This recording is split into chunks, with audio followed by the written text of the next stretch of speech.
This illustration of what he did for us made me cry. Watch this. This illustration I'm about to give you is the best illustration of this. It's called the gospel.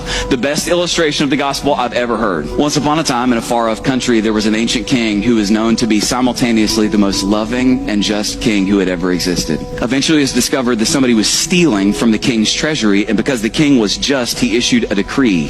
He said that when it was discovered who was stealing from his treasury, that a sentence of 10 lashes in front of the entire kingdom would be visited upon that person as the penalty for their disobedience. The theft continued, and eventually he issued a final decree. 40 lashes would be visited upon the person who was stealing from the king's treasury. But watch this, 40 lashes was a death sentence. So he issued a death sentence. As weeks went by, it was eventually discovered that none other than the daughter of the king was the one who was stealing from his treasury.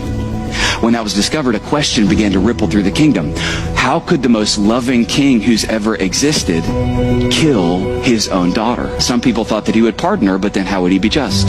Some people thought that he would punish her, but then how would he be loving? Well, eventually the king examined it, and he said, hey, the law is clear, sin has taken place, justice must fall, the sentence must be passed. And the king's own daughter was brought in front of the entire kingdom. And when she got to the front, she was laid over an executioner's table. She was tied to the table. The executioner ripped open the back of her shirt and stepped back. But just as the executioner lifted his whip to issue the first lash, the king stood up from his throne and he yelled, "Stop!"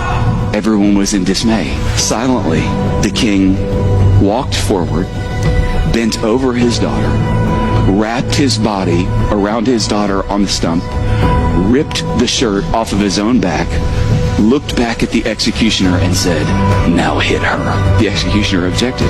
"King, I can't hit her without hitting you. Now hit her." 40 lashes fell upon the back of the king over the back of his daughter, and the king died, and the girl went free. That was done for you. Because God is just, punishment for sin had to be paid, but because God is love, he chose to make that payment himself. And here's the good news. What you must understand is that when Jesus hung on that bloody cross and he pushed up on his nail-pierced hands, choking to death on his own blood, his final words through his choking breath were the words, "It is finished." He did not cry out, "I am finished." His words were, "It is finished." And if he's not finished, you're not finished. If you would like instructions to make Jesus the Lord of your life, watch the video below and follow for more.